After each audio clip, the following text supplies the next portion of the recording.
are moving into a question period, colleagues, if you're comfortable. And I'm just making sure if you're on the call, I'm just checking if Bev's in. Can you just say hi, Bev, that you're with us? I am here. Oh, that's great, Bev. So I'm just checking. So you're obviously after the question time. I'm just checking you're here and you're looking glamorous as always. So look, colleagues, let's commence the question time. Look, Cecily, can I start with you and then we'll go to obviously the focus point that is the Palmerston North Library. But can I ask you a question, oh mate of mine?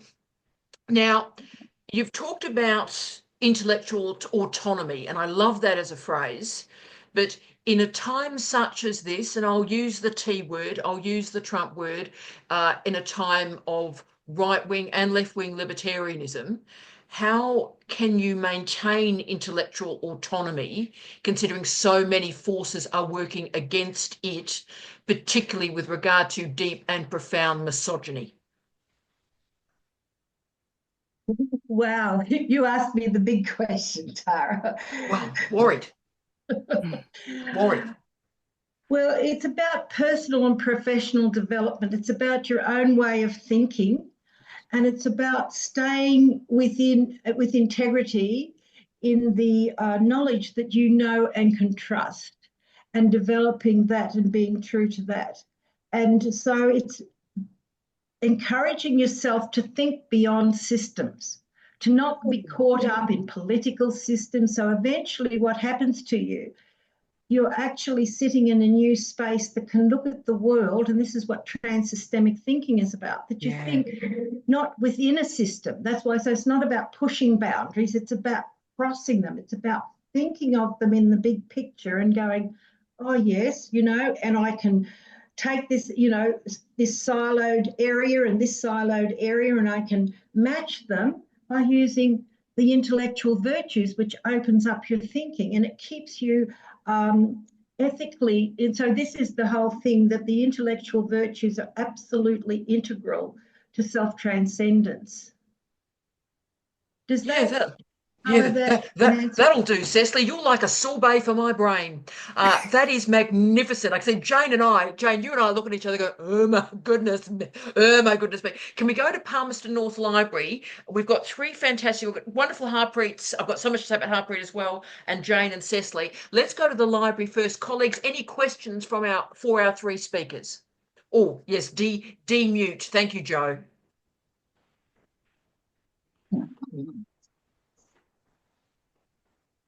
Hi, Tanya. That's Go, Greta. Lovely to see you. Good morning, my queen. more of an observation is what's coming through is how people are the key from a feminist position, rather than all these models of, you know, growth, making money, you know, buying more stuff, making more stuff forever and ever. Yeah. And yeah, but how do you claim that space? I'm quite guilty of crossing boundaries and getting into a lot of trouble for it. So yeah. We love you for it, Greta. Look, wonderful Harpreet, could we go to you and then to Jane to talk about people-focused living rather than system or structures-focused living, neoliberalism, economic determinism? Harpreet, do you want to talk about, I mean, part of that is sustainable food production, but focusing on the people, the farmers themselves, rather than the systems and structures around them. Harpreet, do you want to talk to us? Sorry, can you please repeat just a little bit? Yes. So wonderful Greta talked about the importance of, you know, having a people-centered way of thinking about the world rather than top-down policies, economic determinism. So Harpreet, your great research on, I would call it food security and farmer-centric, I suppose, ontology. Do you want to talk a little bit about how agriculture changes when you listen and start with a farmer? I think that's what is needed. Like from my field work, that's what was needed. Okay. So when I was talking to farmers, they're like, nobody come to us, and if they come, we don't feel like we are heard. What we tell, but if they can, because give an example of Punjab, especially national government, center government, Modi government, they introduced farmers. they introduced 3 farm bills without talking to farmers. The bills has some positive, some negative part, consider context of Punjab. But if they have been talked to farmers, they would have been in place and giving the growth to India and to farmers. But because they were not involved, so there are a lot of protest. It was like more than 1 year of a protest at Delhi state, our capital, by farmers to not be in terms with what the laws are proposing. So yes, if that can be done, like farmer-centered, people-centered discussions, that can be easily done, what is needed for sustainable agriculture, even for any sustainable development goal, to be people-centric. Oh, Harper, you've answered Greta's question brilliantly there. Could I go to Jane? And look, Jane, I'm going to put my hands on my heart here. As someone who's been really, really involved in, allied health and workplace development, universities in Australia have failed, Jane. We've absolutely failed to ensure a sustainable workforce, and we're living the churn. Is that because we haven't done what Greta said there to create a people-focused allied health protocol and workforce development? I think it's a couple of things. So I think one of the things is when we think about our political structures and the power and privilege that sits, whether that's urban, metrocentric versus rural, remote, or whether it's professional groups, so the medical hierarchy, nursing, allied health. I think there's a whole lot of tensions there. And as I've been listening to Cecily speaking, I'm thinking about all those lines and how to, rather than trying to influence across the different pockets of power, how do we transcend them? How do we exercise what we know beyond that? I think the other thing too is we've got this real rhetoric in health where we talk about placing the patient at the centre or the community at the centre. But then we also find that really hard because professions have always been situated at the centre. And so no matter how hard we, how much we ideologically want to place our communities at the centre, it's really hard to park all of the things we've been told about ourselves and our professional identities. And I think here in Aotearoa, we've tried to do that where we've looked at locality models, working with iwi Māori partnership boards to develop health and social care systems that serve our communities. And I think what we're seeing currently is just how uncomfortable that is and how easy it is to step away from that under the guise of a change of government or a political ideological shift. And Jane, do you think that discomfort is increased? That discomfort is increased because of the ill fit, the uncomfortableness that exists between a woman and a profession, because the professions were configured in a sexist, misogynistic, patriarchal framework. Women have never situated comfortably into a profession. So now in professions that are dominated by women in allied health, the fit still doesn't work. Is that part of the problem? I'd probably have to give that some more thought. We certainly see in the professions that still have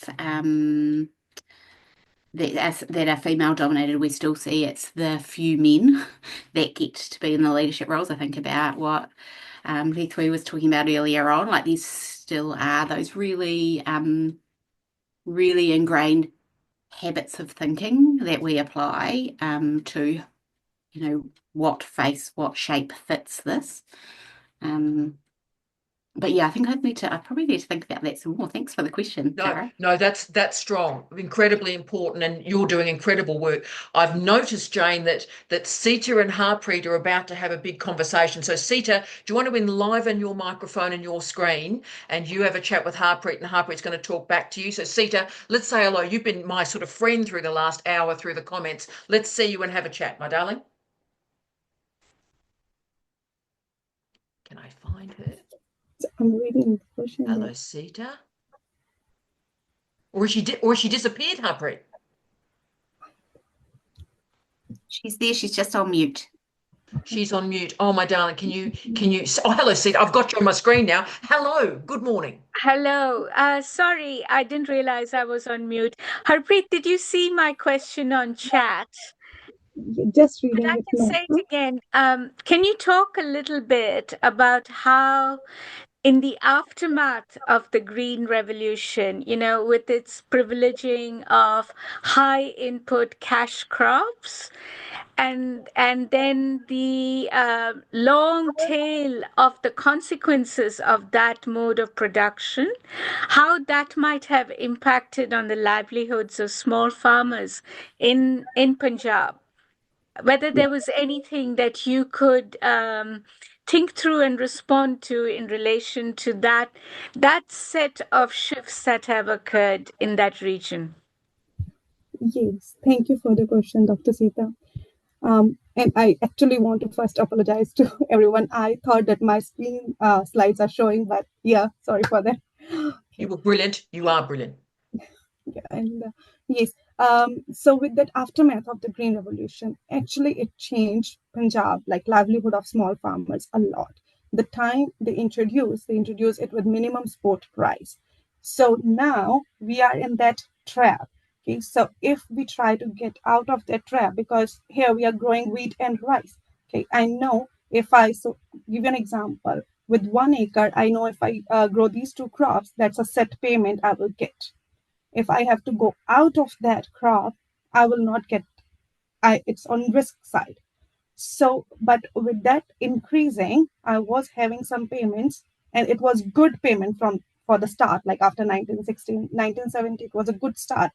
And the farmers, like livelihood, everything changed, their lifestyle changed, and their needs changed. They get into that luxury kind. But then it just stagnated. But that luxury impacted the life. With that, because our needs change and our thoughts change, so people are, there's so many layers with it. People are expected to continue living that lifestyle, but the income is stagnated, growth is stagnated. Now they can't. So to do that, they keep, on the soil level, on the land level, they keep putting more fertilizer to expect to grow more, but that can't be. There is a limit for that. But on the other side, to have that satisfaction with what the lifestyle they have got increased. That so there are second step going. Youth is migrating to foreign countries. So because they can't earn that much from the land now, which has raised their livelihood, so either they go boom down to the poor or to the foreign countries to get more income to satisfy the needs. So it's all very trapped, entangled in various situations.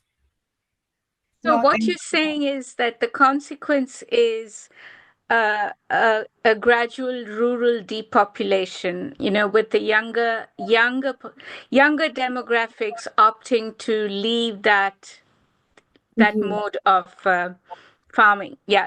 yeah. If I give like just little example of my own village, there were like many families, almost all of the village was doing farming and their younger generation. But now in my own village, only 2 families are doing farming. The whole land is on rent to those 2 particular families because all of us, like me, my husband, are sitting in foreign country. So as they are married. Yeah. Thank you for that. That was amazing, wasn't it? Now, I could go on with questions. Have we got one more question? Susan, you've been sitting there terribly engaged and fabulous. Is there anything you'd like to ask of our 3 speakers, you superstar? Demute, Susan. Thank you. Can I help you?